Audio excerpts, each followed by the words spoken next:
The reason that I love doing this workshop is that it combines a couple of interests and talents of mine. And so the storytelling part of it is that I've been a journalist for about the last 25 years, and yes, starting in high school. And I think that the power of people's individual stories matters a great deal. I think that it's one of the stickiest ways to tell someone why things should change, how things should change, and have them remember it. Sometimes they won't remember your name. They might not remember what you look like, but they might remember a story that is the exception to the other stories they've heard. And in that way, the story can be very powerful. So the other component of this is the advocacy part, which for me has become a much bigger deal in the last 10 years or so. So I've worked with people to share their stories about their health conditions. So about 10 years ago, I had a job where I worked with patients who were advocating for legislative change or trying to be their own advocate with their physicians or working as part of patient advocacy groups. And I'm sure you've seen some evidence of this. Right now is October Breast Cancer Awareness Month. The people who are working with breast cancer survivors who've had personal experience, loved ones, medical professionals, they're doing a great job of talking about here's what happened to me, here's what worked, here's what didn't work, here's what needs to change. So something, for example, where people advocated for their breast reconstructions to be covered would be an example of people going to their legislators and saying, you might not know that this is happening, but this happened to me and I want you to fix it. There's a loophole, it needs to be fixed. So I really believe that storytelling for advocacy is such an important part of our work as UUs and people committed to social justice. And I think, I'm really glad you're here. Even if you aren't sure what your story is yet, we're gonna work through this. The other really quintessential thing about this workshop is that I'm not just telling you a bunch of things and then you mull it over and hopefully something comes to mind. We designed it intentionally so that you could have some space to work on it. So it's by design that this is a very long workshop so that you can start out getting the ball rolling with your thoughts and then practice. And then when you leave, you have something substantial. It will not be in its final polished form, and we'll talk a little bit about that. So the format here is going to be that I'm going to talk about storytelling. We're going to do a little bit of practicing. And then we're going to break you into breakout rooms, and you're going to practice telling your story to your friends who are in the group with you. They're going to give you a little bit of feedback, and you're going to try again. And so that will be helpful in polishing it. And then we'll all come back together, and I'll talk some more about the advocacy part, different ways you can share that story. Please be reassured that it is not going to have to be perfect and polished by the end of the day. It's a work in progress.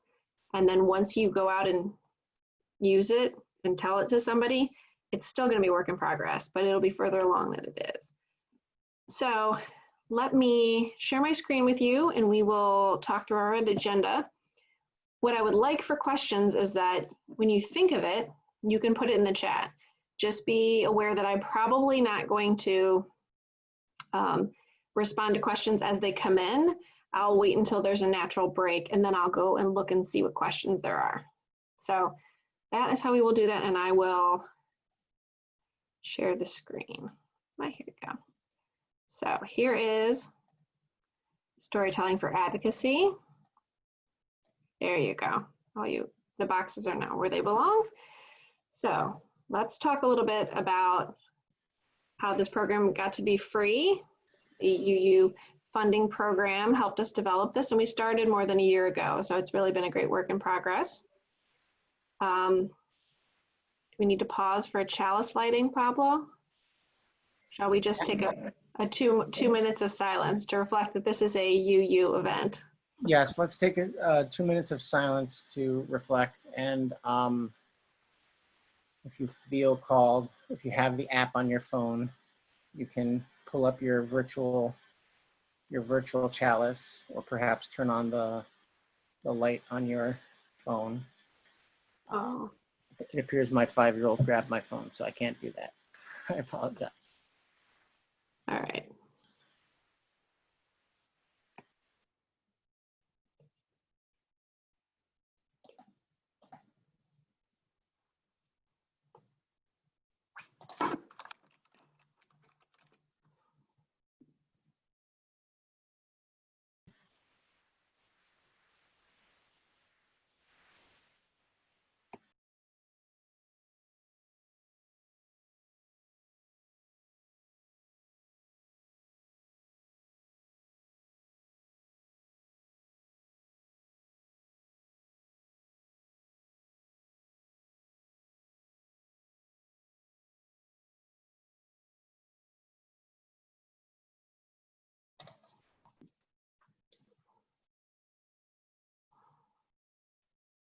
All right, thank you, everybody. Appreciate the pause as we move into this process together.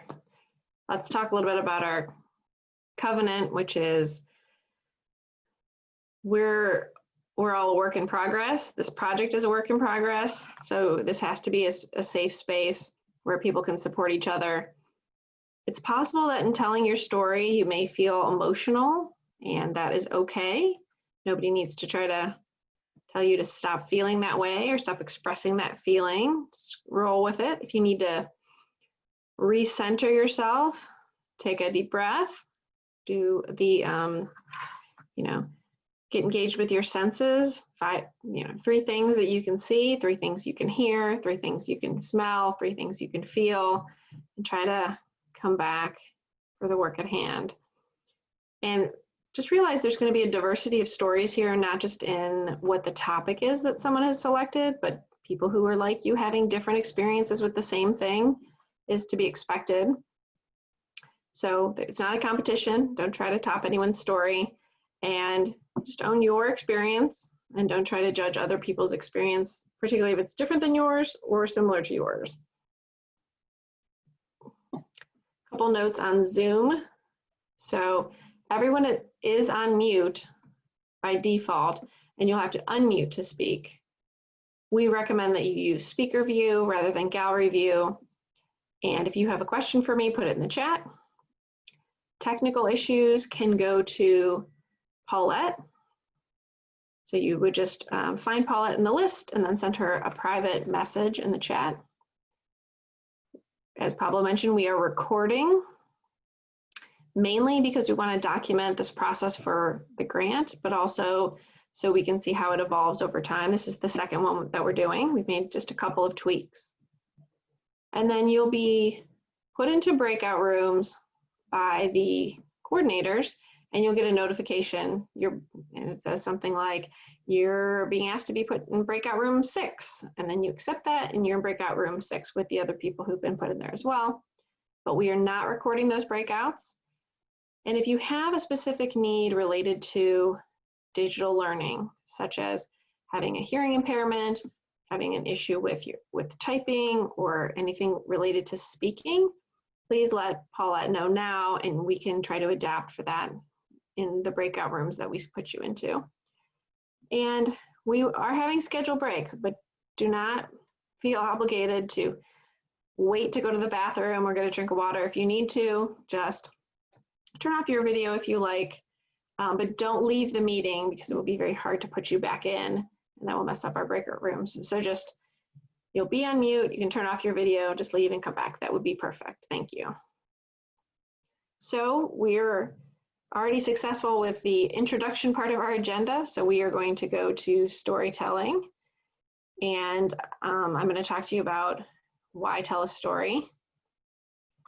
And I'm going to ask your forgiveness and grace if you hear noise in the background at my house. I'm in the basement of my colonial house, and there is an event happening outside the farmer's market, which is lovely, but you might hear a little bit of background noise. So I will try to be as clear as possible.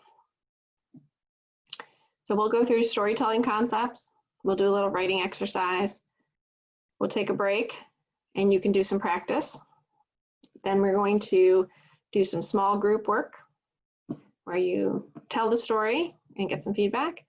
Then we'll take another break, and then we'll talk about lobbying basics and sort of how these stories look when they go out in the real world, and then we'll wrap up. So let's begin here. The reason that I assume you're here to take the workshop is that you want to create change.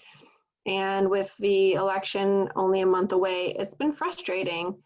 We know what the tactics are. We know that mailing postcards matters. We know calling people matters. We know talking to people matters.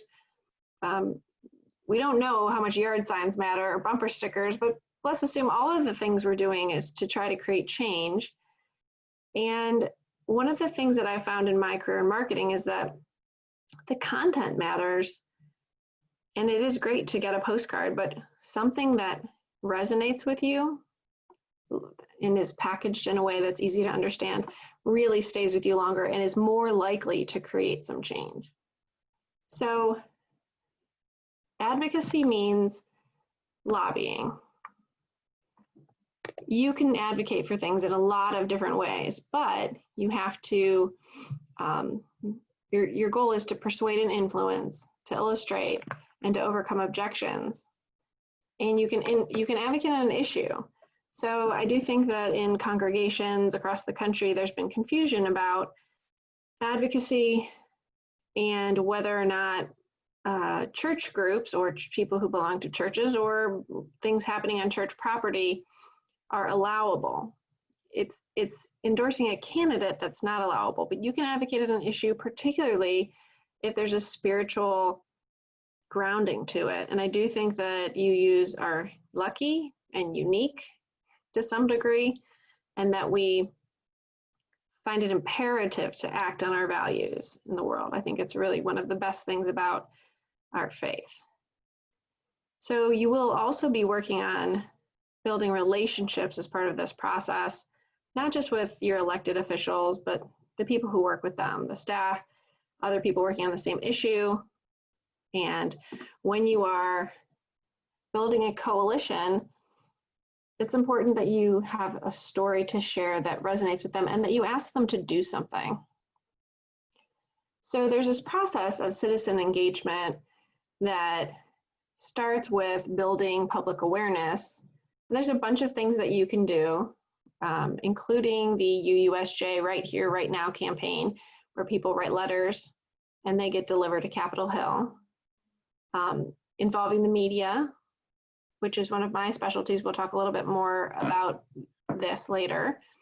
Asking questions at events, hosting candidate forums. And then this engagement and this awareness of the issue translates to putting pressure on elected officials to act. And that could mean emails, that could mean advocacy days where you go and visit, it could mean any kind of campaign. So it doesn't work with every elected official, but usually some of them take it up or they start to integrate it into their questions or their draft legislation or the way that they're considering voting. And that's important. So if they do something, you can say thank you. You can encourage them to do more. You can say, thank you so much for your support on this issue. Could you also consider this other aspect of it? Making the penalty stronger, making the, increasing the funding, for example. And so the public gets the opportunity to hold elected officials accountable on whether they took action or not on the things that were requested of them and by how many people. And then the elections come around and you want to get candidates on the record and you want your issues to become part of their platform and part of the speeches that they give. And it is cyclical because then the issues, some of them get solved to our satisfaction, some of them don't. And if you've worked on any kind of political campaign for more than one cycle, you'll see things that you didn't think were changeable end up being moving ahead in ways that we didn't expect. I'm personally fascinated at how fast the push for marriage equality happened. And I remember being very, very frustrated in Virginia and our church worked against the Marshall-Newman Amendment, which ended up passing. And I don't know how many people are from Virginia, but the person who proposed that amendment got voted out 2 years ago by a transgender woman, and it just seemed like a delightful karmic process for things to have shifted in the last 15 years so dramatically. So this citizen engagement works, and you can really take action at any point. And yes, it can be frustrating, but it is about persistence and keeping your eye on what you're doing it for. So the greatest impact is going in person and sharing your personal story. And I understand during COVID times, this is unlikely and challenging, but in an ideal world, taking the time to go, to show up, to show your face, and have scheduled an appointment to talk to someone is the highest impact. And then handwritten letter, calling the office, a personal email where you maybe lay out your points, but it's not a form letter, tagging someone on social media, signing an internet petition or e-blast. This is sort of the order for greatest to least impact. So we're going to do a poll here so I can see what kind of things that you all have been up to. So let's put up our poll. I'm going to launch this. And if you could please just take a minute and let us know some of the things that you've been doing, that would be great.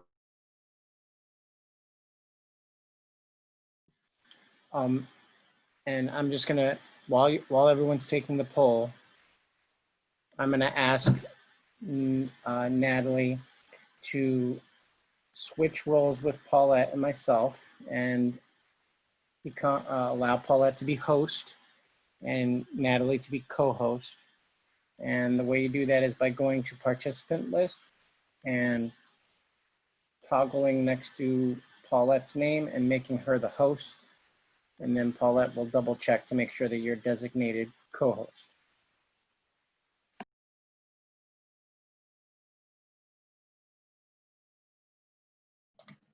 Okay, I hope that worked. Paulette, are you now host?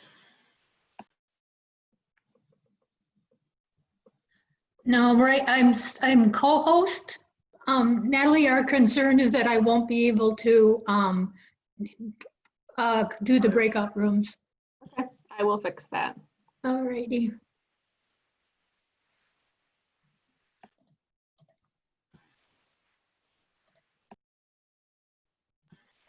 Great.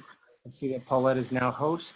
Yep. And Paulette, you should make sure that Natalie is redesignated as co-host. Good to go. Thank you. Great. All right, I think it looks like everyone has participated in the poll. So I think that this is fabulous. What do you want more opportunities to do? So letter writing, visiting legislators, this is great.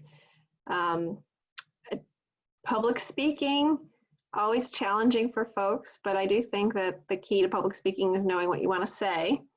Same with speaking to the media. So very interesting. Okay, so letter writing and legislators being the priority here. Great.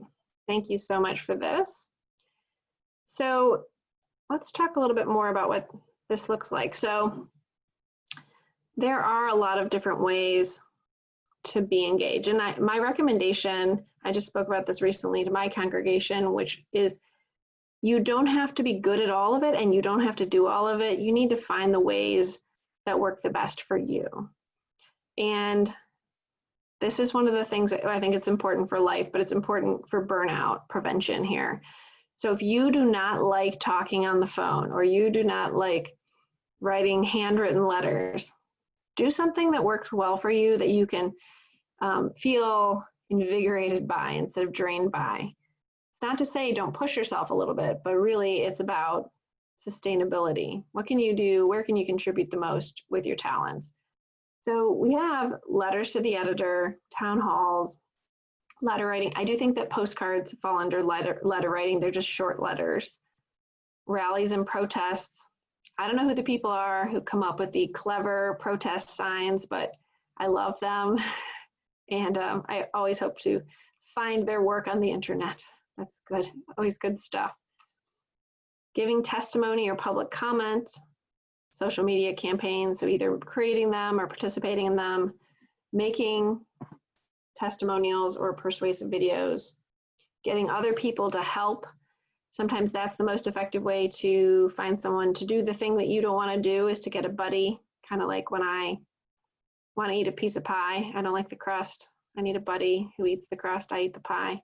You can find somebody who loves making phone calls but hates writing, and you write and you hate making phone calls. That works well. Raising money is an important part of any advocacy and awareness campaign and elections. Maybe writing a blog post, which can be kind of like a letter to the editor, but it's for a broader audience. And then talking one-on-one with people with different views. And some people find that the hardest. Some people find that fun and interesting. So just select just think of it as a tactic. This is just like a way of getting it done. But as part of that, you will follow the cycle here. You'll share your story, you'll get some feedback. Did it resonate or not? Did the person ignore you? Did they confused? How did you feel? What did the people that you were with say? And then you'll polish it. And then you work on making it shorter or speaking more clearly or being less nervous. You keep working on that. And then as you become more seasoned at this, it gets easier and you'll be better at sharing your story, and this will continue, which I think is very important.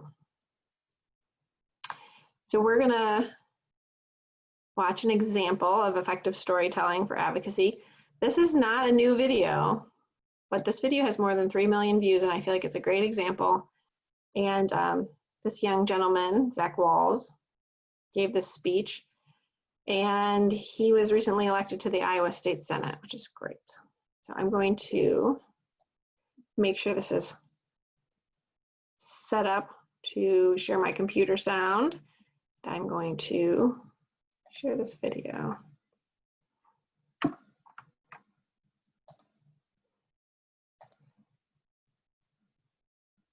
Here you go. All right. Good evening, Mr. Chairman. My name is Zach Walls. I'm a sixth-generation Iowan and an engineering student at the University of Iowa, and I was raised by two women. My biological mom, Terry, told her grandparents that she was pregnant, that the artificial insemination had worked, and they wouldn't even acknowledge it.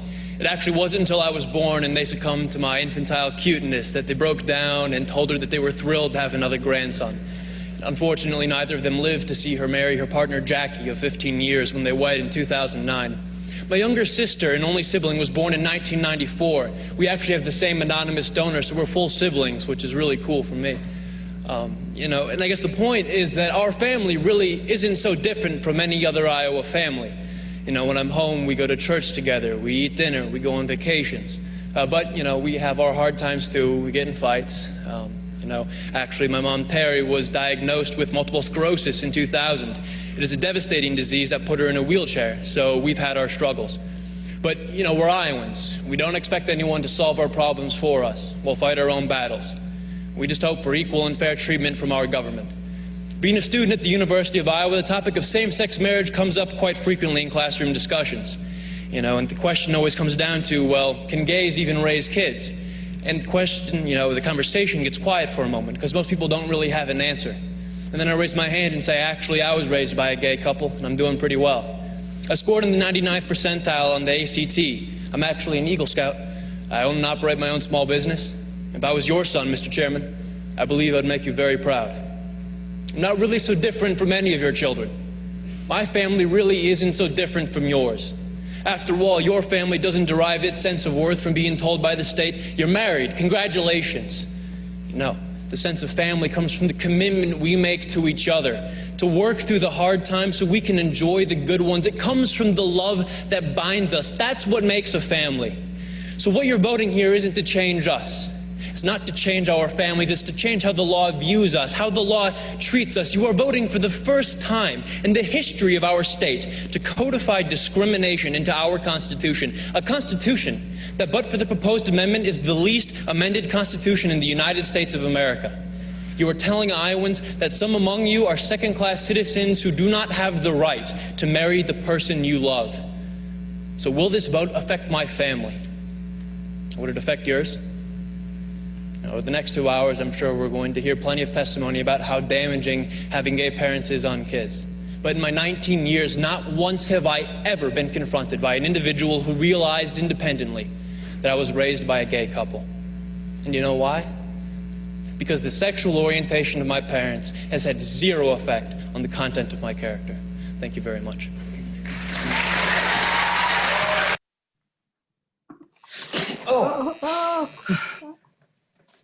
Back to this. So I very much. At 1-800-CONTACTS, we're here for people like Bob, who's about to run out of contacts at 3 a.m. That's why we have 24/7 customer. Sorry about that, folks. So I find this to be tremendously moving and a great example of how somebody sharing their story contradicts other narratives, presents a certain face to a story that's unexpected and resonates with people. I would say that clip is, probably, it's from 2012. It's 8 years old. And I still thought about it because I had seen it and I was just very, very impressed.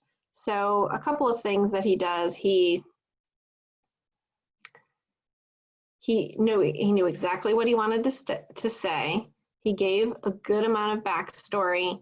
He appealed to people's sense of fairness and justice. And he admitted that there would be some opposition, most likely following him. There's a part for me where he gets a little bit emotional and I feel a little bit emotional.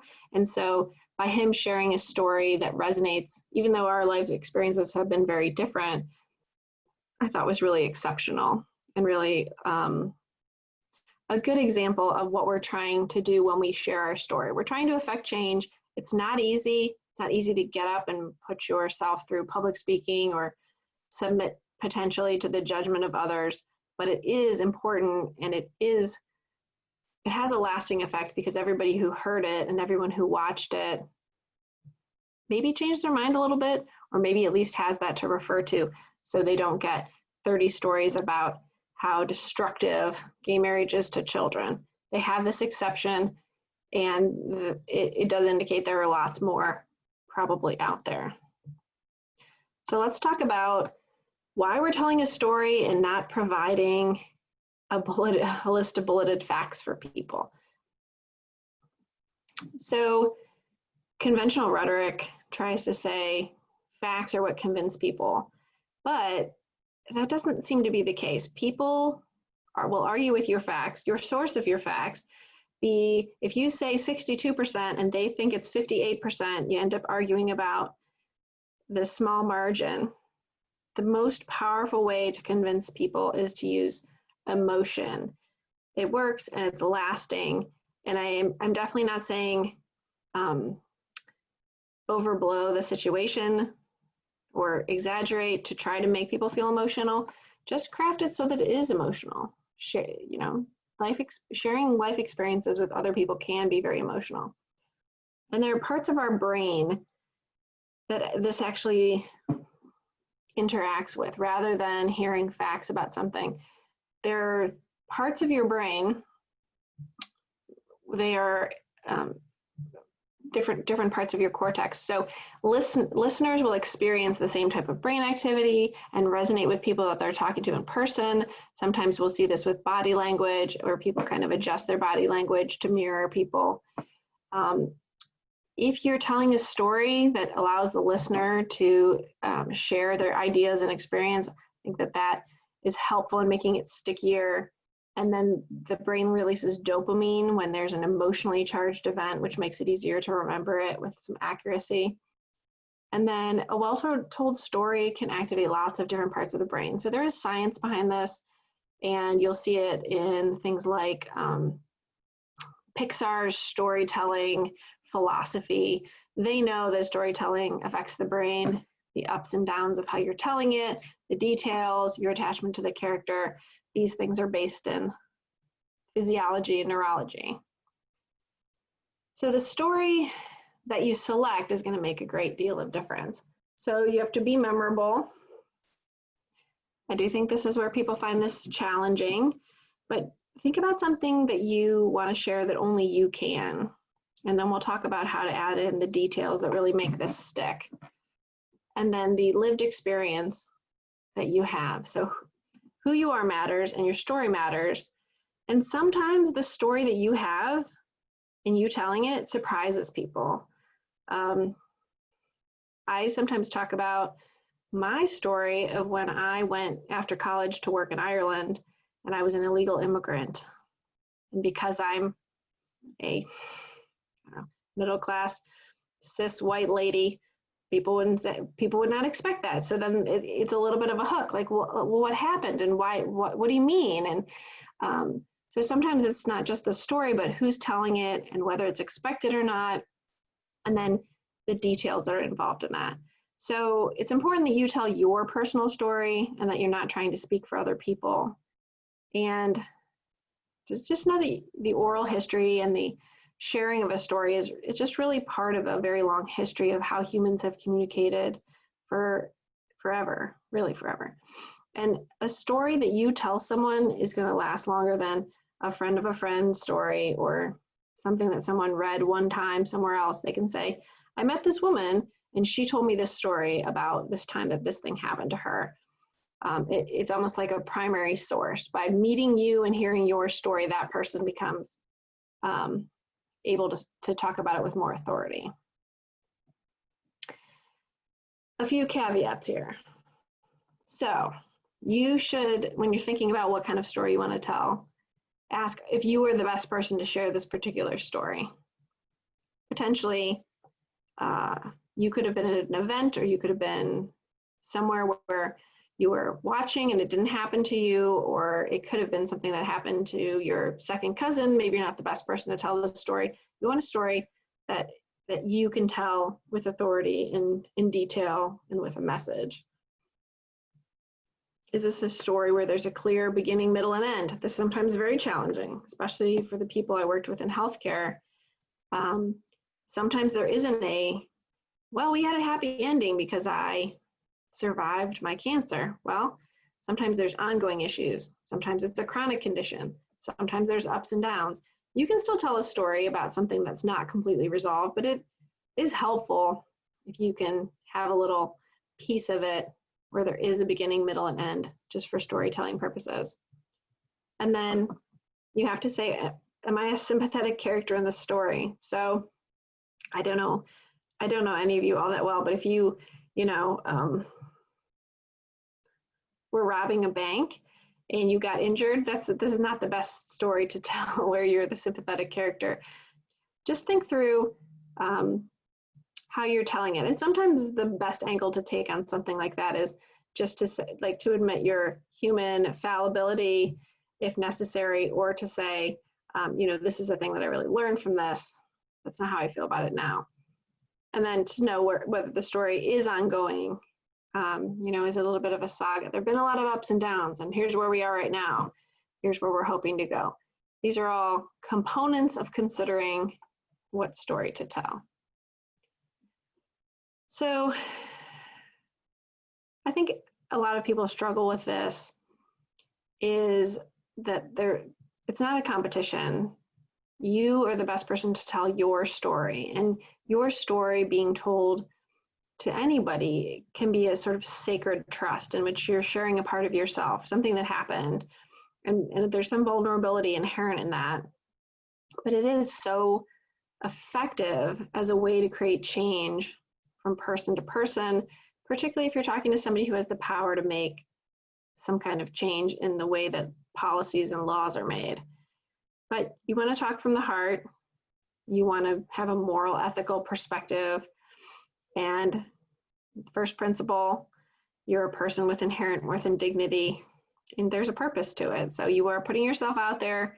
There's a little bit of risk. There's a little bit of fear, but it's important. And a story, sort of like around this campfire, expresses how and why life changes. And so you could tell a story from a long time ago. You could tell a story from last week. You could tell a story about the most important thing that happened in your life. You could tell a story about something small that made you realize something big. So here's some things to try to stimulate this. And I'm hoping that everybody has a notebook or some scratch paper so you can think through some of your options, maybe write a couple of words down. So I'll read these, and I'll read them kind of slowly so you can think about it and write some things down. So, when did you realize the world treated you differently? We'll talk a little bit about that. When did you see that nature was being destroyed? How was your voice silenced? What part of your world has improved? And what part of your world has gotten worse?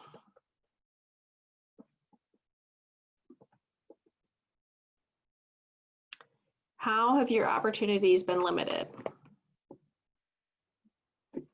How do you know it was because of this thing? That's one of the big challenges. People say, oh, I'm sure it was just something else. It probably wasn't racism or sexism or discrimination. It probably was just something else, a misunderstanding.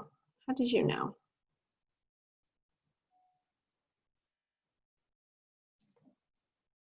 And then what are your solutions? Or what would really change things for you now? Or what would have really changed things for you then? Was it a different college admissions policy? Was it a different law enforcement situation? Was it something related to your work, something related to your family life, something related to the type of place that you grew up or the type of place you live now? So these are, I would say, a little bit like writing prompts, just some questions we're trying to ask in order to continue to filter what the best stories are. So I think it's perfectly natural to think about sharing a story, maybe one that's a little bit easier to share, but I encourage you to maybe do the one that you think is scarier. And in working with people, you know, sometimes I would notice there'd be a big gap in their story, or there would be something that they just didn't know if they wanted to share. So sometimes it was, you know, they thought they were feeling better, so they stopped taking their medicine, and then they were ashamed of themselves, or they had a car accident, or there was some kind of relationship breakup, and they would say, like, I just don't know if I can do it. I don't know if I can share this. And I think it's okay to admit this. Like, what if I'm telling a story and I have to relive something difficult and it makes me too emotional, or so I'll be angry about it, or I'll cry, and I want to stay composed. And isn't talking to strangers hard enough without having mascara running all over your face? Yes, it is. But we'll work through that, and it'll take a lot of practice, and it'll get easier. Sometimes our fears, though, about sharing a story are that it's not going to work. So, like, why should I put myself through this if, like, the person isn't going to be callous with my feelings, or it's not even going to matter? And being vulnerable or being used instead of it being effective, that somehow you sharing your story will become used against you. These are perfectly reasonable things to be afraid of. And I'm not bringing them up to scare you. I'm bringing them up to say, yeah, okay, like, this is the reality of putting yourself out there with a personal story and not handing someone a fact sheet about, you know, deforestation or something. This is a different thing, and this is part of it, and this is why it works, but this is why it's hard to do. So I have seen some really amazing change happen because someone said a thing that they thought they were the only one, and the people who were listening said, oh, me too, which is like the definition of connection.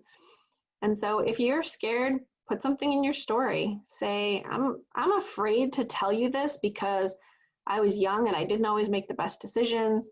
And then tell your story. I think that's all right. Ask them for empathy and say, I didn't tell anybody that I was gay for a long time, and now I'm I feel more comfortable telling you, but I still think it's going to change the way you look at me, and I'm scared of that. So will you please bear with me while I tell you about this thing that happened? And stories don't have to be all positive to be effective. I think they can be about making mistakes, and they can be about things that are challenging. It is actually one of the things that makes stories interesting, is that there's some tension in the story. What's going to happen? Why did this happen? Human nature. Human beings are intensely complicated. And if someone told you a 100% happy story where they made all the right choices and things were easy, that would be boring, but it also would be unrealistic. And so trying to craft this has to have some realism to it. And we're all human beings who don't do things 100% well 100% of the time. And I think it's okay to admit that. So it wouldn't necessarily be a large part of your story, but I think it's important to blend it in there and say, listen, I want to share something with you, but it's not easy to do. So bear with me. So one of the really sort of important people in movie making and storytelling and writing about those things is this gentleman named Robert McKee. And I love this quote from him. Ever since human beings sat around the fire in caves, we've told stories to help us deal with the dread of life and the struggle to survive. All great stories illuminate the dark side. Audiences appreciate the truthfulness of a storyteller who acknowledges the dark side of human beings and deals honestly with antagonistic events. The story engenders a positive to realistic energy in the people who hear it.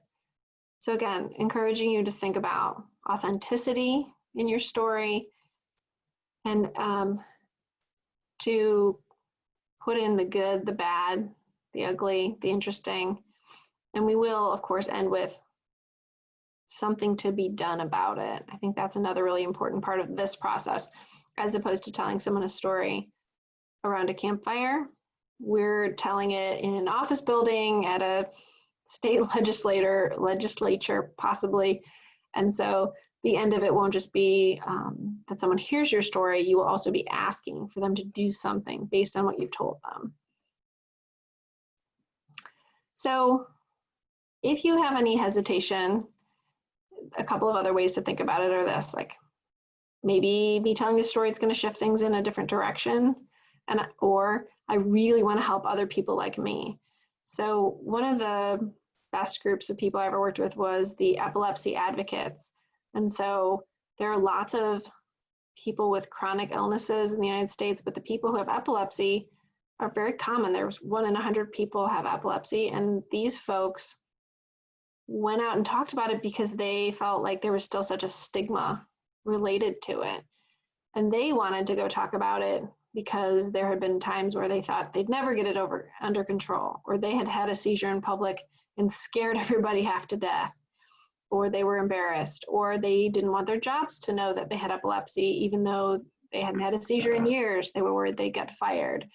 But so many of them felt an obligation to help other people that they were willing to go out and do it, which I thought was very admirable. The other thing is that I think this is a difficult thing, but sometimes being invisible doesn't actually help you stay safe. It keeps you disconnected from other people. And so if there's a thing you want to talk about, but you feel vulnerable because it feels risky, think about the potential connection of visibility as opposed to the safety of invisibility. And then there's also some ways to mitigate sharing your story without too much exposure. Maybe you don't go do a media interview in 2020 about your experience. Maybe you write a letter and you share your experience and you sign your name, and it's not about your face or your picture. Or maybe you do something sort of in the middle. Maybe you share your story only with your state senator and not at a rally. There are different ways to temper this process. So quantity counts, but quality sticks. So here's some things we know about lobbying. All of the contacts made with staffers, form letters, get counted, and the numbers matter. action alerts really, they do work and it indicates interest, but handwritten letters get set aside in a different pile for review.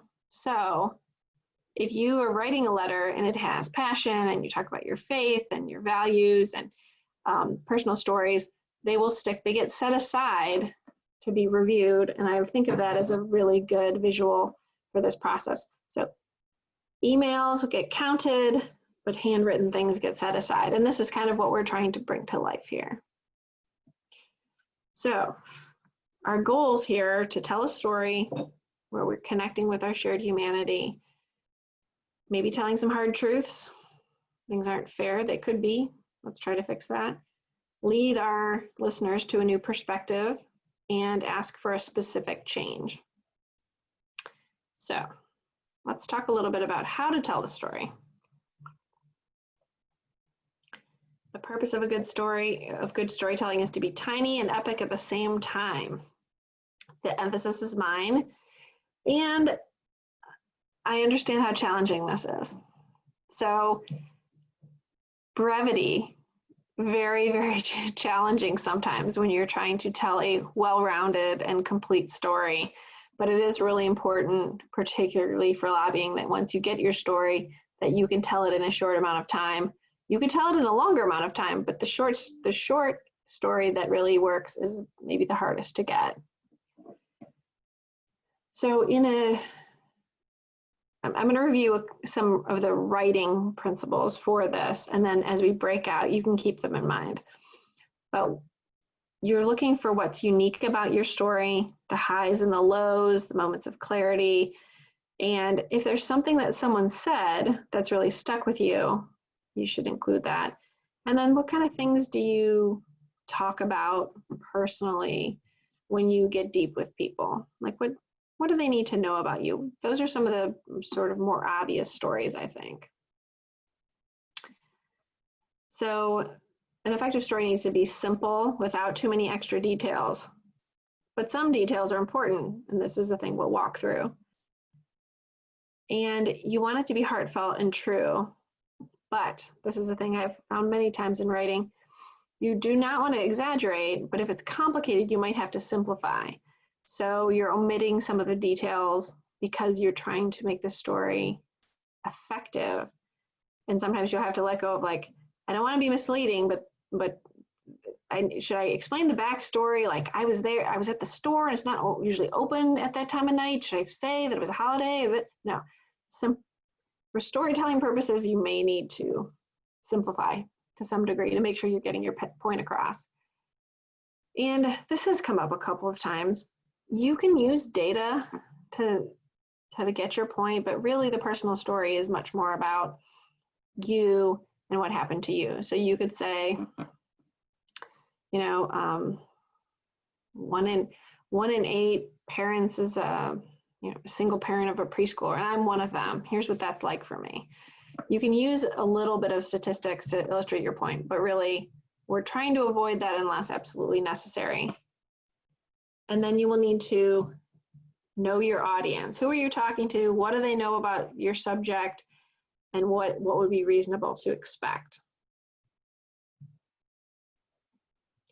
So a couple of other questions to write down is, you're painting the picture and you want to illustrate this. So it's a who, what, when, where, why situation. These are the 5 W's of journalism. There's also how is the other question here.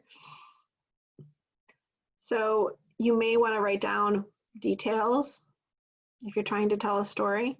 Who was there? What happened?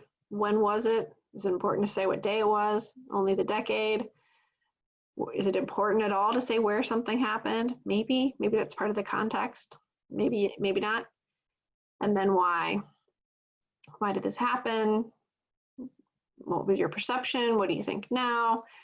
And just paint the picture for folks. And it's better to have it all written down and then pull out some of the details. This is the general story writing process here, the exposition, like the beginning of the story. Once upon a time, there was a princess who lived in a castle, and then rising action. and then falling action, and then the end. So this is kind of what a story looks like. The climax sometimes can be moved over a little bit here, and then you wrap it up. This is like reading a really good book. So the end of the story really has to end with this thing that happened to me, whether was it a positive result or a negative result, and then what do you think should happen? Like, it was positive, but it could have been so much more positive if this had happened, or it was negative and that would have been prevented if this had happened instead. And then you're making a suggested change in this case. So it's this is how we're landing the story. So how much detail that you put into it can make a big difference. So I wrote a paragraph here, and then I put a couple of notes onto how I would add details if there was time. So it says, I was at my first job in high school at the local mall when I first realized that no matter how hard I worked, I wasn't going to be able to ever work hard enough to pull my family out of poverty. I asked for more hours, but I couldn't miss school. I'd already gotten calls from the office about my absences. I had to take my mother to the doctor. I had to make sure my brother got home safely on the bus. It was all too much. We were one catastrophe from it all crashing down. No amount of hard work can balance an unjust system. So this is a paragraph that could be a story that we're sharing with somebody, but we're adding it. You can add in some details, like where was the job? What were you doing? I was serving hot pretzels in the food court. You could talk a little bit more about the family structure. It was me, my little brother, and my grandfather living in a 2-bedroom apartment. And then at the end, add some details about the issue you'd like change. Like, I made $5 an hour, but my take-home pay for 20 hours a week was $300. So adding some details in here is really helpful for the story, and writing it so that it's sort of ideal, and then learning how to shorten it is part of the process. But this is an example of an anecdote that I wrote and just added a little bit more to from a writing perspective. So one of the things that we're also talking about here is being based on UU values. I put them all here. I'm sure you all, like me, know them, but sometimes when people just refer to the number of them, you forget which one is which. So I put them here. And I think it's an important part of our process that we talk about our UU values at some point, not all of them at the same time, but to talk about some kind of legislation you'd like to see changed. You can almost always track back to the second principle. We want justice, equity, and compassion in human relations. The reason that I'm here is because of the 5th principle, because the democratic process and society at large compels me to be here to talk to you about this. A lot of climate and environmental things track back to the 7th principle, respect for the interdependent web of all existence of which we are a part. So I think that there's a couple of things of them that seem more obvious than others, but here they are. So we talk a lot about the UU elevator speech, and I don't know if it's universal for Unitarian Universalists, but we're going to practice this. I don't know, we're not going to put you in groups, but maybe just pretend that somebody is sitting with you at your desk and you've just run into them and you're going to tell them your elevator speech. But first, let me give you a couple of examples.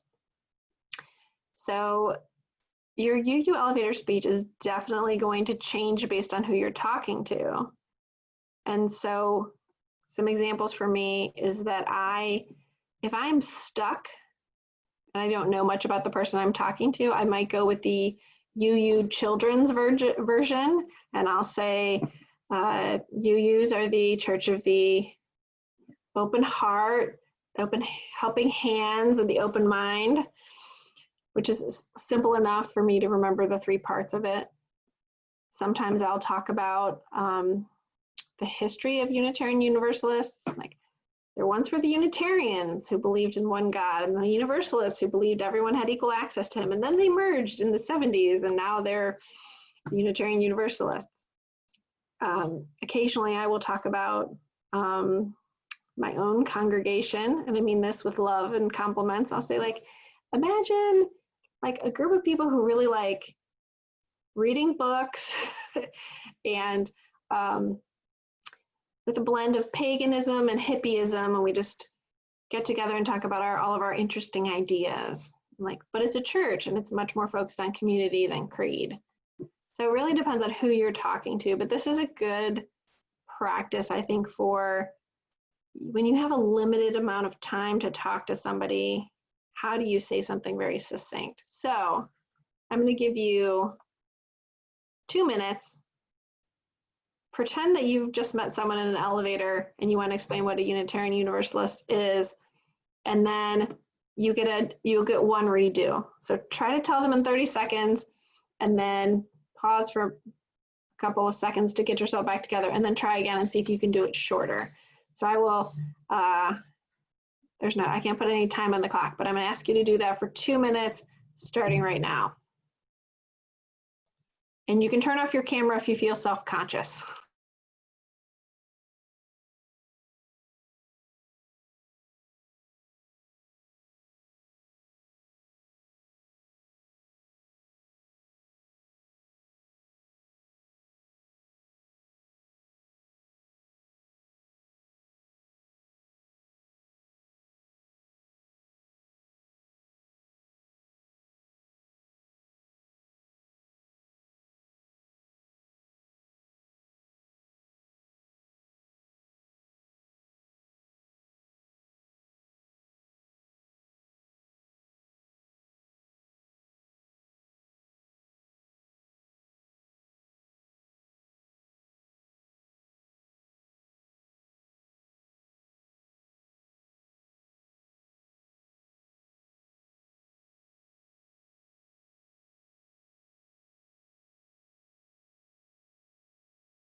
All right. If you feel like you've got it, come back, and I'll see a lot more faces, and I will share the poll results with you all.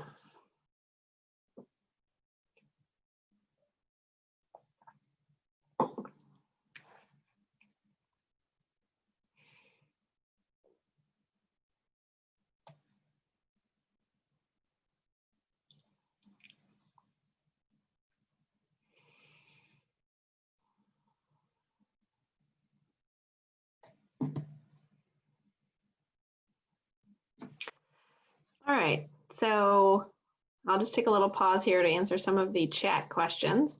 So one was, could you share the poll results? So I didn't realize you couldn't see these earlier, but these are what people want more opportunities to do. So letter writing campaigns and visiting legislators were the number 2, tied for first place. Public speaking was next, and then attending a town hall and speaking to the media. So those were the results of things you want more opportunities to do, and so that is helpful. So in terms of, that's one of the reasons I've been talking about visiting your legislator. One of the questions in the chat was about the effectiveness of state, local, and federal level. So my experience has been knowing your local officials is extremely important for things happening in your community, and you should always know who they are and feel comfortable reaching out to them. I think that the federal level is the most challenging, first of all, because it's so big as an organization, but also that there's so many things going on and it's harder to navigate. I think if you feel comfortable at the local level, moving up to the state level is a good compromise. There are a lot of things happening at the state level that really do affect you, that affect the way that the states interact. So to some degree, you know, especially with the pandemic, the way the governors have handled the responses state by state has made a huge difference for the people living in the state. And also your state government is big enough to have impact, but small enough to be friendly. And so in Virginia, the General Assembly is only in session for 2 months at a time. And so there can be a big impact to just say, we're going to go one day in January and we're going to lobby on this issue, or we're going to go every week for 6 weeks. That's doable. I think it's really challenging to be engaged, depending on how far away you live from your state capital, all the time. But I do think selectively could be really important. I'm asking people about legislation that you're interested in, and then making an appointment to go see them works better. So you may not know this about the UUSJ, but the Right Here, Right Now campaign, you handwrite the letters and you send them to UUSJ. And because they're based in the suburbs around Washington, DC, they previously, before pre-pandemic, would go and hand deliver those letters to your senator or your congressperson. So again, with the memorability and the stickiness of this, an in-person visit with handwritten letters to say, these are your UU constituents from Idaho. They asked us to deliver these letters on their behalf, has a slightly different impact than getting them in the mail. And yes, it can probably take, 3 to 4 days to mail the letter, but then how it is taken in and sorted and distributed and opened, it could be longer than that. Absolutely. Natalie, one thing to let you know, or people know, even now during the pandemic with our Right Here, Right Now campaign, we have been able to create Zoom meetings with different legislators and so we can sit down and meet with them. That way we can invite people from all over the country to participate. We've had meetings with senators from throughout the area, and so that's been really effective. And actually, we've been able to get into having more meetings with senators this way than in the past when we tried to do it all in person. So we are continuing to be able to connect personally with the different people. Right. Yeah, I think it's important to know that the principles that this is based on don't change. This human engagement and the passion for these particular issues, but the tactics may have to change, and that's understandable. But that's great to hear, Paulette. I'm pleased to hear that's still happening. we're about to stop for a writing exercise, but I just wanted to talk a little bit more about the mapping to the principles. So 4 of the sort of hot topics for UUSJ recently have been economic justice, immigration reform, environmental and climate justice, and defending our democracy. So if you felt very strongly about one of these issues and you had a story, these are the principles that we sort of mapped out. And I think it's always an educational process when you're talking to a non-UU that some people think we don't believe anything or you can believe whatever you want. I think it's helpful to say we have these 7 principles. This is a thing that is a super important part of our faith, and to emphasize that these are just as important as other people's faiths for us. This is why we are who we are, and this is why we're asking for what we're asking for. So you can feel free to note these as you're doing anything related to this and make suggestions if you'd like. So we're gonna do a little writing exercise. So I will give you about 15 minutes to do this, but want you to make a mind map of some of your ideas. And if you want to do one on economic justice and one on climate change, use 2 different sheets of paper, but make a circle with your topic and then draw some lines out from it and think about what kind of story you might want to tell, or like what's important to you and where in your life that became important to you. So do a little exercise to try to get some words flowing. If you don't already have something in mind, it's very hard for me to tell how far along everybody might be, but just basically brainstorm some ideas for a particular topic that you care about and a story that you think you might want to tell, and just write down words that describe it, phrases, and try to keep it topically centered. So I will have everybody come back at 2:28. So do some writing, take a break if you need to, put any questions in the chat, but basically like do a little bit of writing work. Welcome back, everyone. It's wonderful to see you pop back up like kernels of corn to the main group. Hope everything went well.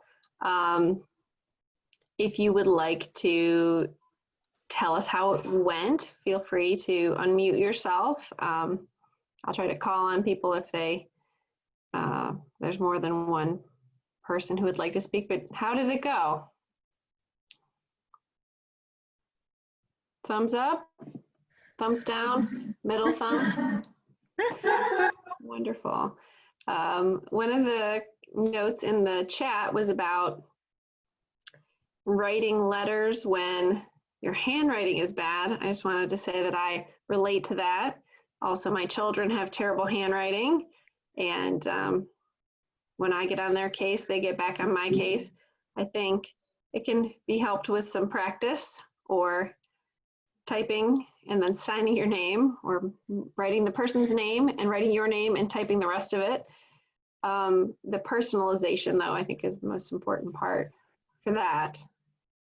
So from our last session, I just wanted to reiterate some themes of UUs. This is a broad generalization, but sometimes we have a tendency to overthink and want to use a lot of data. And I do think that telling a personal story might be a little counterintuitive, but it's more important to be present and not perfect, but connect with the person you're with. And remember that you always have the option to say, I don't know, I will get back to you. So for a people of faith who are comfortable with questions in the esoteric philosophical realm, sometimes we're not comfortable with practical questions going unanswered, but just remember that we're progress, not perfection, is what we're seeking here.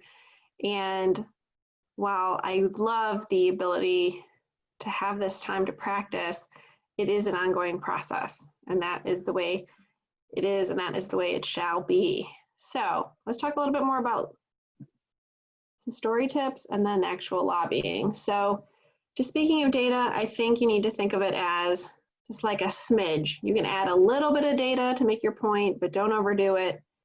And I have two examples here. 6 million children live with a parent or family member who is undocumented, or 1/3 of LGBT couples are raising children. A simple accent, a little bit of a sprinkle of data is probably all that you really can have without making it too technical. What's more important than the data is the call to action. So what can the person do to help you? They can tell someone else, they can tell lots of people, they can make changes to the law, they can stop someone else who's pushing something through and say, hold on, I have a question about this. I understand that some people have this, but I also know that other people have this. How are you addressing it? You can ask them to ask better questions. You can ask for sponsorship or co-sponsorship of a bill. You can ask for them to know more about the legislation they're voting on, and you can ask for changes to existing bills as necessary. So again, with the local, state, federal differences, staying up to date and understanding the process is going to be important. But by telling someone a story and asking them to keep an eye on it or to object to things that might go counter to what you value, you're raising awareness and you're educating them at the same time. So that is really what's important. But ending the story with a call to action really, really matters. The other thing you might have found through your process is that word choice makes a difference. And so while you told your story to yourself and when you told your story to your group, you might have used different words. See what words resonate with you, what's necessary, what adds some flavor and some description without being too distracting. This is one of my examples here.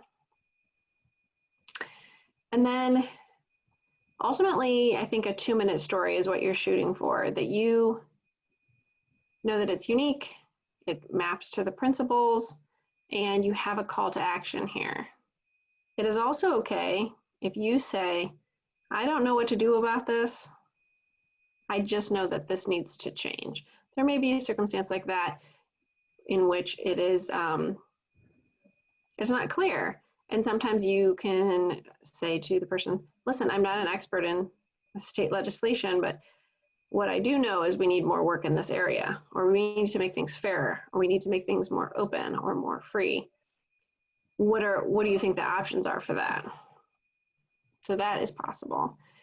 And then I don't know what kind of feedback you all gave to each other, but I hope that it was in the vein of, offering some notes on the level of detail, and if it was emotional. Body language is harder on Zoom, but that's an important part of storytelling. I have noticed in my year of public speaking while sitting down, which is what I do on Zoom, that I use my arms much less frequently than I would if I was standing at a podium or standing in front of a table. But that is an important part of our communication process as well. And I hope that telling to other people gave you some good feedback.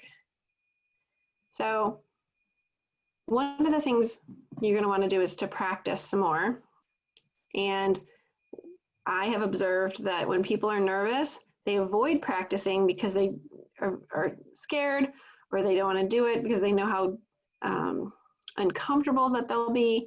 But the more nervous you are, the more important it is that you practice, because it will help you, because you'll still have the same feelings of nervousness, or your pulse will race, or you will feel flushed, but you will remember what you're supposed to say because you've practiced, and that will create a cycle in which you feel a little bit calmer about it. I would recommend practicing in the mirror, even if it feels silly. It's important for eye contact, it's important for body language, and it's important for you to just see yourself telling the story, what it looks like. And then try some unlikely scenarios. I was lobbying with One Virginia 2021 last year, and we ran into the Senate Majority Leader in the stairwell, and someone tried to talk to him and put a sticker on him. I sure wish we had rehearsed it because it literally was like a 35-second interaction. But that might be how you see someone. It might be standing in line for security. It might be in the elevator. It might be at the salad bar in the cafeteria. It might be somewhere else, different amounts of time. Maybe washing your hands at the sink in the bathroom. Just think about different scenarios when you might have a chance to tell somebody something in a brief amount of time and what that might be like. And it's kind of fun to think about the wide variety. So the other thing I will mention that's a little more challenging now is to be familiar with where you're going. So I've seen a lot of lobbying days. You have to get up really early, and in our case, drive to Richmond. So for me, that's an hour. So if there's a committee meeting at 7 a.m., that means I'm getting up at 5:30 and driving. So where am I parking? And then what are the security measures? And this year at the General Assembly, the security measures were much stricter because of the restriction on bringing weapons into the Capitol.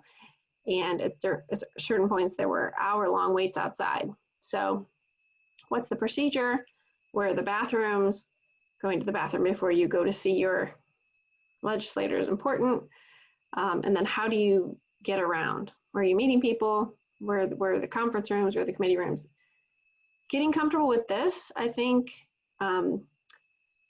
you forget that it's a distraction until you get comfortable and you say like, oh, I don't worry about where I'm going anymore because I know that I'm going to the 4th floor because that's where my state senator is. So over time, this will be helpful and you can stay focused on your message and you can stay focused on opportunities, and becoming familiar with the people too is really helpful. So refining your pitch for the situation is what happens after you have a pretty good sense of what it is you want to say. But so what you do at the federal level will be different than what you do at the local level, and the length of time will make a great deal of difference. And then you can also learn more about the legislation and talk to the people in your network so that when you go, you're sure that the thing you're asking for hasn't already happened.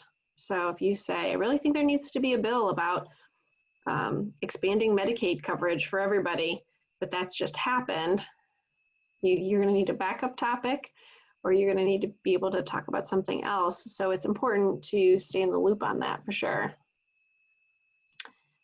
So not everyone is going to be at the same level of comfort with these sort of things, but potentially you could be in a committee meeting, or you could be at a school board meeting, and you might have an unexpected opportunity to get up and share your story, or someone may ask you to, or you may feel called to do it.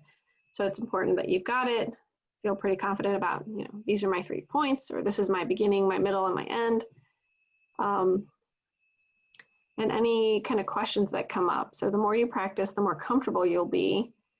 And then maybe you're going to a rally. I've been to a lot of rallies this year related to racial justice, and I have been fascinated by the content and the quality of people who've gotten up to speak.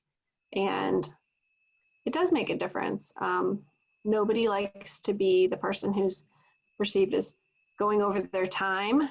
Sometimes people are talking in the rain. Sometimes people are talking when people are shouting from the crowd. Sometimes people are at house parties, but the weather is terrible and now everyone's in the living room. Just think about some of the scenarios and how you might do things a little bit different. And what's important here, I think, is that you're telling a personal story, and there's ways of telling a story verbally versus writing a story that do sort of make a difference. And starting on paper and moving to speaking is probably the best bet for most people, but I would encourage you to think about it for yourself, or maybe you like to talk through it and then make some notes for the next time that you do it. That's perfectly fine. So here's another important note. So I have observed that sometimes groups who are going to see their Republican representatives feel like they need to really armor up for this. And that might be warranted, but I would just say, particularly when you're talking about personal experiences, try to connect that this is another human being and they have their own personal experiences that shape their beliefs. But what you're trying to do is share your personal experiences with them and just assume that they're interested in hearing about that. They may not do what you want them to do. In the end, the call to action may not resonate with them, or they may not be called to action, but sharing that story still matters. And I do think it's important to do it no matter what the political party that they belong to. So engage them in your story, ask them to change something to help you or help other people. You can tailor the call to action based on what you perceive their political beliefs to be. I like to talk about freedom to live my life the way I want to live my life as an important message for my freedom-loving Republican colleagues. But increasing opportunity, or this being a faith-based issue for you, might resonate, and you might want to change it up a little bit. But I would say connect with them on a human level, and you don't want them to make assumptions about you. So try not to make assumptions about them, but you can tailor it based on your personal experience moving forward. So these are some sort of nuts and bolts things, and we have 2 documents that you can print out, and that we'll share with you afterwards. But so there's types of lobbying meetings. So a sit-down meeting is when you have reserved a time slot and you get to sit down and talk to your legislator. If you're going in a group, you should make sure that everybody knows what their role is, who's talking first. What happens is a tendency that people get very excited and they all want to talk, and you will run out of time that way. So make sure that you tell the story, make the ask, take notes, and make sure that the people you're with are focused on listening and reacting to the staff questions, the legislator questions, and make sure you're building that relationship. I will say that these meetings frequently start late and end early. So it's even more important to be able to do your sharing within a small amount of time and to be very adaptable. And that's sort of where I was leading up to this. So the walk and talk meeting is called bird dogging. This is a hunting reference, I think. I'm not completely familiar with it. I think it's just you catch somebody in an unexpected situation. You go, hey, this would be a great time to talk about this thing. So be courteous, don't be too pushy, and make sure that you let them talk too. So this might be the kind of thing where you're at a reception or you're in line at the salad bar and you just say like, oh, hey, I would love to know where you stand on the gerrymandering amendment. And then you say, I'm in favor of it, and then let them talk, even if it's very, very brief.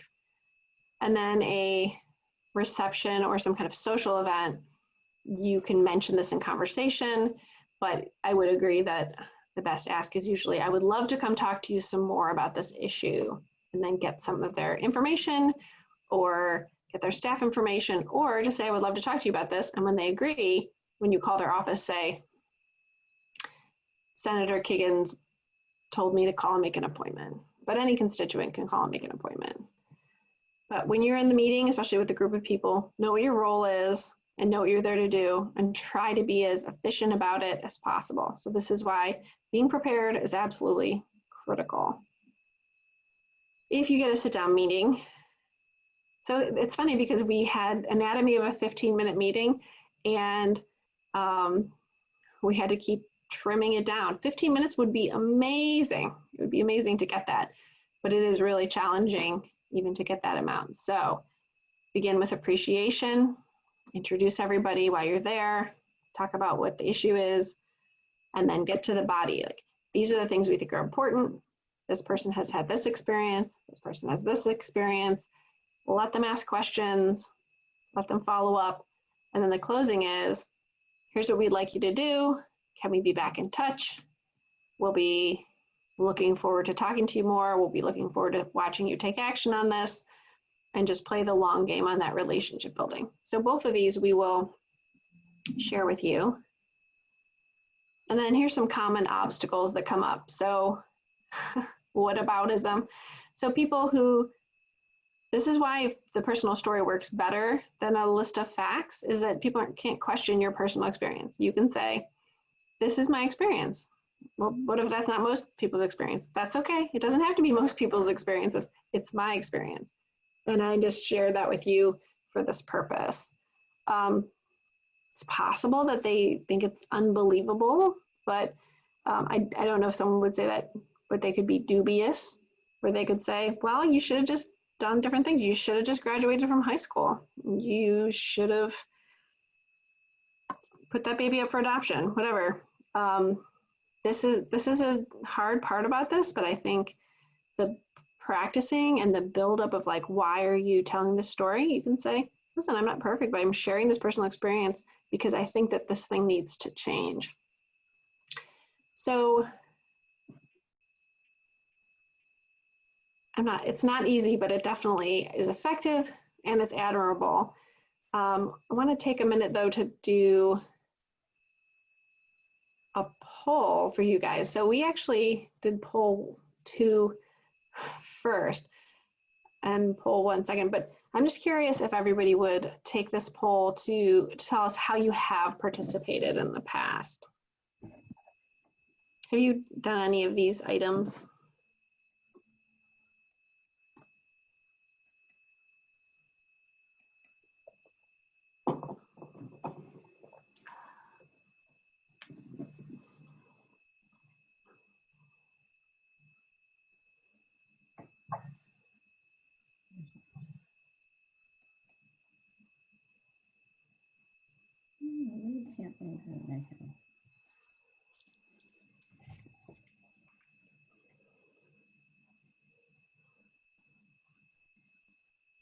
I think this is great.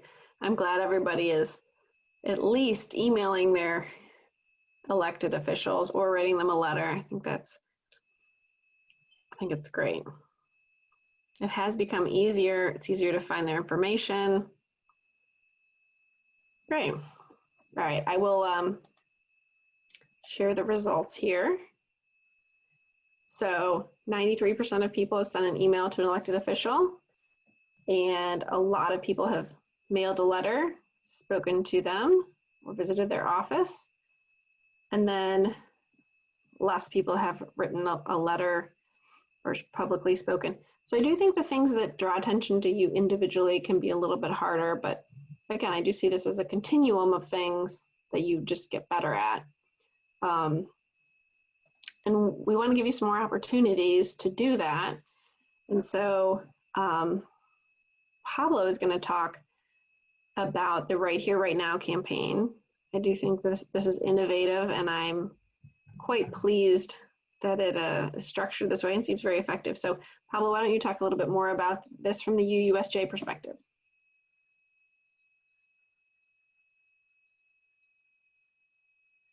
I'm going to share, I'd like to share my screen quickly, so I'm going to ask you to stop sharing your screen, Natalie, if that's all right.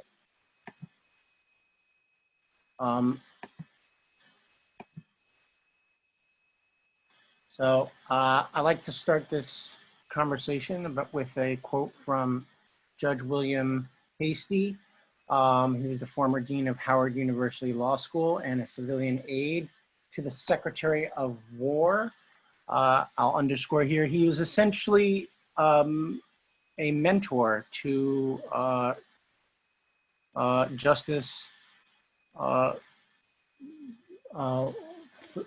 Thurgood Marshall. And he probably should have been on the Supreme Court himself, but the moment in history where he was active was not ready for him. And one of his quotes that I love that he's shared with folks is the following: democracy is a process, not a static condition. It is becoming rather than being. It can be easily lost, but is never finally won. And I think that characterizes so well not only the season, the election season, and the work that we're talking about in this session, but also almost everything that UUSJ does. And here's a nice picture of him from the National Archives catalog. So on our UUSJ main page, you'll find this yellow box here. And right here, you'll see that there's this October right here, right now, urge senators to promote environmental justice by providing increased funding for the EPA in impacted communities. And it will allow you to, sorry, I've got some family stuff going on. It will allow you to click on this link right here. And over here, we have a session. It'll allow you to click on this link right here, and it'll take you to this handout, which is designed to help you craft stories and to communicate stories about this particular issue. We offer some talking points. We give you a sample letter, and we always encourage you to drop in your own personal story. So you can take everything that Natalie has taught us today and utilize it in this forum and platform. And too, Pablo, if you want to, we do this once or every month. There's a different topic, so so it's always good to check back and see what's going on for the month. Right. And in response to the pandemic, many of the folks who were writing letters with us said, you know, the handwritten letters are harder now that our congregations are not meeting. So we launched an online version of this. We would encourage you to think of this as a blank piece of paper, essentially where we've populated some regular text here for you, some introductory text for you, but then we ask you to add your personalized content here.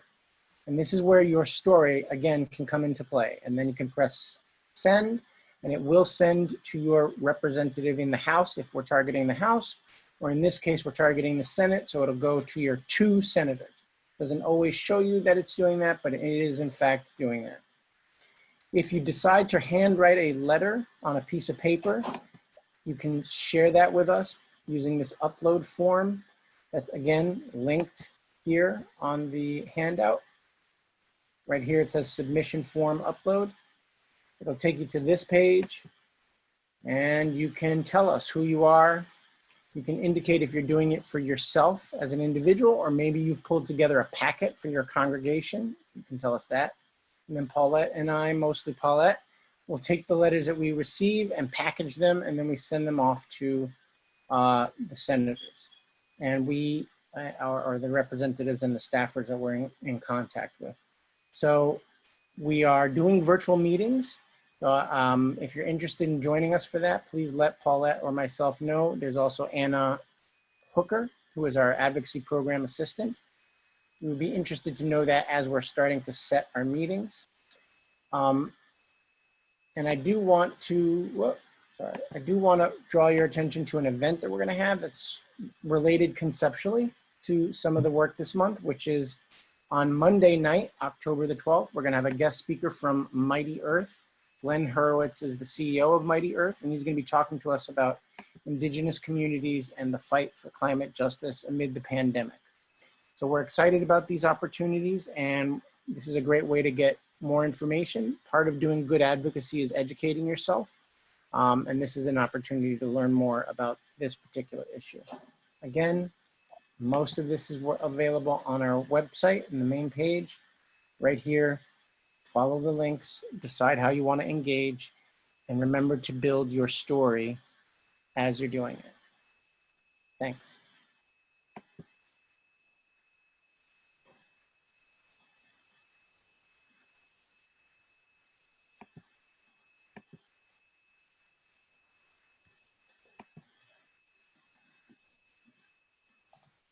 So I think this is a great option. I like how it's all laid out to just pop some things in and take some action. Here's some things you can do to keep up to date with UUSJ, their website. Practice keeping your skills up. Tell your story to somebody and ask them for some feedback. Keep adding to your information. Maybe there's something that you got a little intuitive sense you might want to talk about. You can go through this process at any time. There is a UUSJ newsletter that can give you some other opportunities, and I would recommend UU The Vote as well. There's the website, but the last message from me before I turn it back over to Pablo is that this is a process, and it's a personal process, and it's a political process. So of course it's going to be inherently flawed, but of course it's very important that we engage in it for our spiritual growth and our commitment to democracy, to raise our voices and ask for change, and persist, even if it takes longer than we wish it would. So there's a great deal of value in this. Thank you for listening, and thank you for sharing. And I can't wait to see what your stories look like out in the world. So thank you for your time. And remember, please consider donating to the UUSJ for their great work in sponsoring this. But Pablo, I will let you close us out if you have anything else, but we're almost out of time. Yeah, I just want to flag for folks that, we were very appreciative of the UUFP grant that made developing this entire program possible. But if you find it valuable, we need to find funding to continue doing that. And funders will always ask us, well, how many of the participants donated? So please consider making a small donation in support of the program, and especially letting us know that you liked it. We will do an email to you guys after the fact, probably Monday or Tuesday, sharing some of the materials that Natalie mentioned, and we will include a survey so that we can continue to capture data about how this landed with you. Because again, potential funders are asking us, well, how did your participants like that, like the presentation, and so on and so forth. Finally, I'd really just like to flag an event that I don't have something for you to look at yet, but on December 12th, UUSJ will begin to celebrate its 20th year of existence. And we're starting that process of celebration with a policy keynote by Representative Jerry Conley of Virginia. And he's going to be speaking to us about what UU should really be thinking about in the 117th Congress in order to make impact for the social justice issues that we are concerned with. We're lining up additional speakers and participants for that, but it's going to be online. And I encourage you to mark your calendars now for December 12th and look for follow-up details. If you are not on our email list already, if you found out about this event through Facebook or a friend or some other channel of communication, I strongly encourage you to go to our main webpage and click on the e-news sign up, and we will get you into our system so that you will hear about some of these opportunities as they emerge. Again, don't forget to make a vote plan. Things are changing. Every state is different, and each state is changing things as they go along. So don't assume that just because you knew how to vote last time, the same rules apply this time. And I'll linger to answer any sort of more focused questions about UUSJ, but I want to thank Natalie for her time, and thank you all for sharing your story, and encourage you to keep developing it and keep striving for justice, because we're doing this in love and for justice. Thank you. Thank you.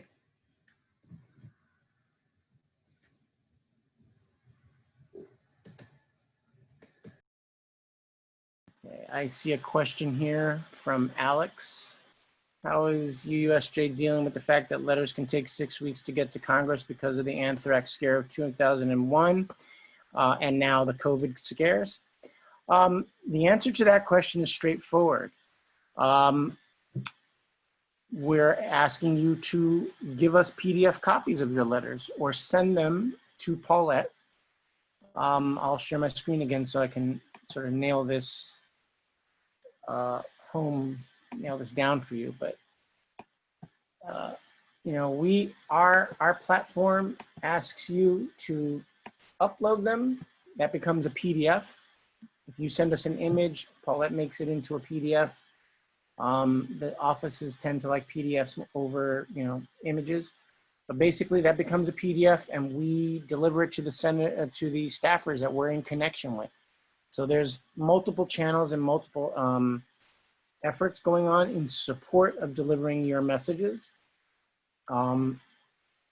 frankly, COVID has made a entire culture-wide shift in the expectations of how advocacy and lobbying and engagement by constituents with their representatives and their staff. And it took most of the spring and well into the summer for federal offices to sort of figure out how they wanted to manage this. But early on, they retained their access for high-powered lobbyists and really large organizations, but it took them sort of through the summer to figure out how they were going to handle smaller organizations and grassroots organizations. But fundamentally, if you pursue an office for a meeting, you can usually get it eventually. And once you have that meeting, you can have the advocacy conversation that UUSJ feels is important. And then we, in our case, once we have those meetings, we follow up with the letters that we've collected from UUs and our main, what's referred to as a leave behind letter or letter to the senator. Some people don't like the phraseology of leave behind letter, but that's how we're doing this. And then we hope and we pray that the staffers are willing to continue talking to us. And in most cases they are. I'll just say that we came off of last September where UUSJ was focused on immigration issues, very specifically looking at encouraging the Senate to exercise more oversight of the Department of Homeland Security around the issues of ICE and CBP. And we had plenty of meetings. Many of them were with Republican offices. We got, I think it was 3 out of our top four meetings that we wanted with people that we thought were movable on this issue. We learned all sorts of interesting and important information about the issues, and we were essentially invited to return to the offices as things become more clear, as continuing resolutions that's funding things right now expires, or when the Senate turns to funding for the entire year. We also received invitations to start preparing and submit our suggestions around what comprehensive immigration reform should look like. And we had some of those hard conversations that Natalie flagged with certain offices where they said, my boss does not agree with the message that you're delivering here today, but I will convey your concerns to the senator. And we know that that's important because they even if they're not going to switch their position necessarily, we know that we're influencing their thinking because they understand and are introducing into their political calculus the new reality that there are actors out there who disagree with the position that they're taking and would like to see them do something different. I'll share with this group right here, right now, that I think we do a great job in leveraging our unique position as a fairly progressive, if not full-on liberal, faith-based organization. And there are plenty of offices on the Hill that need to hear that the faith-grounded actors have a variety of opinions around these issues, and it's not just the traditionally conservative voice of faith-based actors. That's sort of how I would answer that question in the chat. And anybody else have some questions? I can't see you guys. Let me see if I can put my screen back to the way. Oh, here's Ursula. Ursula could probably give more information than I can. She's one of our top volunteers, and I hesitate to call her even, anything other than a volunteer expert. She's just wonderful. I see we have 5 folks, including myself and Natalie. Natalie, don't feel like you have to stick around for this if you would like to go attend to your children. Oh, thank you. Yes, I will have to head out to a soccer game, even in the rain, but thank you everyone for participating. It was really wonderful. So thank you, Pablo, Paulette. I'll talk to you guys later, but thank you all. Great. Ursula, Jim, do you have any other questions for me? I want to say thank you so much. I don't know how I received this invitation. I think I've received your materials for many years, but I've been in ministry and now retired. I live in Baton Rouge, Louisiana now. Oh. After serving in Germantown, Maryland, New Orleans, Louisiana, and Kirkland, Washington. Wow. Midwesterner made the East, the South, and the West in UU ministry. And so I think this was really great because I'm now at the point where being retired, I'm involved with local groups. And when I saw this about storytelling and particularly with regards to advocacy, you had me right there. And Sound broke up. so thank you. Great. I'll look to Jim, reconnect. where did you say you were located? Baton Rouge. Baton Rouge. Okay. So I'm going to just flag a couple of things for you, Jim. Your senators are important, as you know. Bye-bye, Ursula. So I would encourage you to pay attention to what UUSJ does, because if we get nothing other than, you know, your letter from Louisiana, that would be great. And then as a minister, did I hear you correctly? You're a minister, retired now? Retired, yes. Okay. But nevertheless, you're still a minister, or a reverend, I guess. I